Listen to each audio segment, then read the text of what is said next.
Hey there, soulmates. HerSouls_23, and today I want to bring you my final thoughts on the brand new Galaxy Note 7. I've had it about 12 or 13 days. Give or take a day. On the right, as you can see, my daily driver before was my iPhone 6s Plus. So I'm going to tell you guys what I like about the phone, what I do not like about the phone, and what inevitably at the end has become my daily driver. So let's start off with one of the reasons why I bought the Galaxy Note 7. This has to be one of the most beautiful phones I've ever seen before in my life.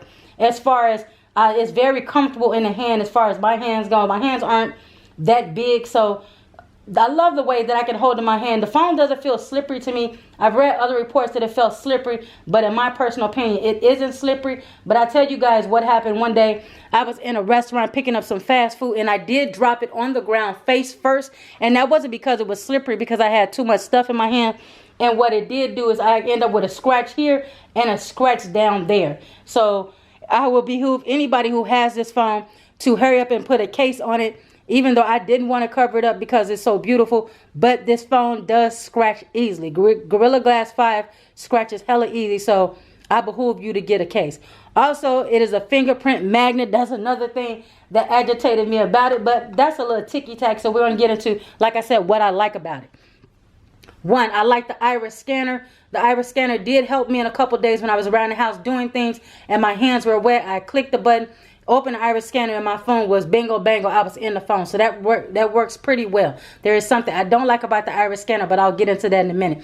Also, as you can see, I have the same wallpaper on both phones. Just the colors just pop on the Galaxy Note 7. The blacks are true blacks, and the colors just pop off the screen. That's another thing I love about it. The screen is beautiful. I'll be happy when Apple adopts screens like this.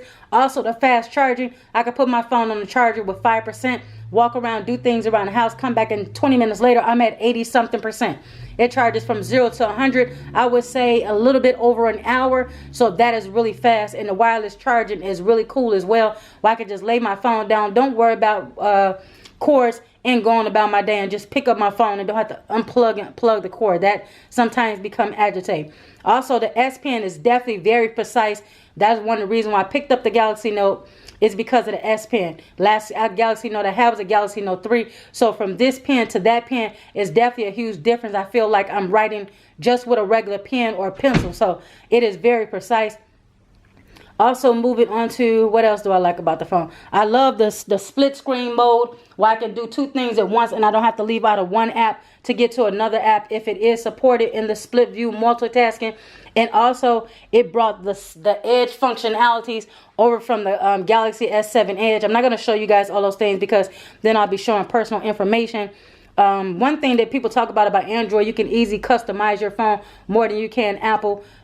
Out of the box you can, but once you jailbreak your iPhone, as you guys can see, my iPhone is jailbroken. I also have the S7 Edge features on my phone and the split view to be able to multitask as well. So just a jailbreak away, and I have the same thing that you guys have. Moving on to the things that I do not like, and these are going to be ticky-tack, but you guys really got to remember, this is my real world usage as being an iPhone user. For one, I use my Notes app a lot, and even though the Samsung's Note app is everything is in one this year, I still don't particularly like it. I prefer the iOS Notes app over that. Moving on to apps, the Instagram, Snapchat, and Facebook app, I do not like on Android. They are more optimized and I like them better on iOS, and that's just my personal opinion. I'll give you one little thing on Instagram where people may say I'm being petty, but this is my usage. When I go on my Instagram and I want to go to my followers, on my iPhone, there's a search bar where I can type in a follower's name and it'll pop up if that follower has followed me. Whereas Android, it does not have that. And like I said, that may be small to some people, but to me, that is something huge. So I don't like that. Also, here on the iris scanner, one thing about the iris scanner that Samsung may be able to fix easy is when you press the iris scanner, you press the home button and you press up and it takes you to the iris scanner. As far as I'm concerned, that is too many steps.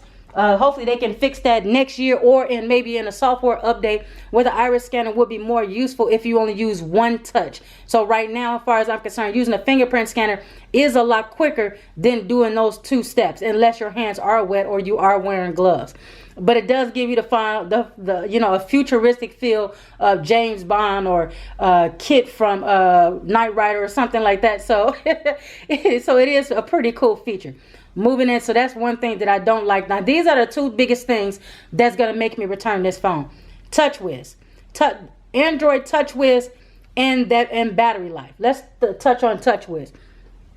Like I said, the last Android phone I had was 3 years ago. It was a Galaxy Note 3. And of course, moving on 3 years further to the Galaxy Note 7, Touchwiz is faster and it does look, it's more appealing to the eyes. But I'm going to tell you right now, 3 or 4 days with me having a phone, I experienced Touchwiz lags, and 2 different times I experienced freezes. That right there is a no-go for me, and that was a deal breaker right there in itself. So, like I said, there's no way. This phone is $1,000. It has a faster processor. It has 4 gigs of RAM. But Samsung still has some ways to go as far as optimizing their software to have better battery life and to have a better RAM management. It's just not there yet, in my personal opinion. Moving on to battery life. Now, I calibrated my battery 3 different days before I started the test. And the most I ever got was 4.5 hours on screen time. That is not going to cut it for me. One particular day, with as many as notifications and things that I received, I had to charge this phone 3 times. That is a no-go for me because I am an internet warrior, aka shout out to Flossie Carter, where I use my phone constantly and it goes off constantly, lights constantly come on, and this phone cannot handle that. I'll give you an example. I was left home the other day and I got around the corner and I noticed I didn't have my Galaxy Note 7 charging cord. So I had to come back home and get it. Whereas if I had my iPhone 6s Plus, there's no way. I've had this phone for a year, so I know its battery life and what it can do and how long it will make it. If I had went around the corner and I had my iPhone, I would have kept on driving because I would have made it home with battery to spare. Now I'm going to show you guys something inside of the Samsung implemented, which is really cool. Inside of where you can adjust things. You can adjust the battery and do all that if you want to make your phone last longer. But what I don't like about that is I don't like to have to adjust my brightness. I don't want to have to adjust my settings and my notifications to make my phone last. I don't do that on my iPhone. I don't choose to want to have to do that on the brand new phone. See, right here, estimated time right now is I have 8 hours left before the battery is dead. Right here, if I did mid-range, it'll give me 9 hours and 34 minutes, if you guys can see that. So that's about 1.5 hours more. And then if I put it on max, it'll give me, my phone is supposedly for the last 22 hours. But that's when I adjust my settings. So I don't like adjusting my settings. So someone's going to ask me, do I like Android? Yes, I like Android, and I'm not hating on Android. Android has its own perks and positives, just like the iPhone does. Would I recommend this phone to someone? Yes. Anybody that loves the Galaxy Note series and love the S Pen, the Galaxy Note 7, I definitely would pick up. Just a reminder, maybe an Android user, they may know all these things as far as battery life goes, as far as the Touchwiz lag goes and all that. That's just not for me.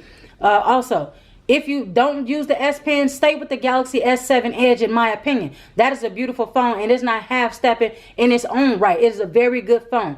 But for me and what I do in my day-to-day life, I miss the connectivity between my iMac and my iPad, so I'm deep in the iOS system. So I gave the Galaxy Note 7 a fair shake, and it's not a bad phone. It's just not for me. So with that being said, you guys, thank you for watching my final thoughts and my true feelings about the Galaxy Note 7. Once again, it's a top-notch phone. It's just not for me and my everyday needs. Peace.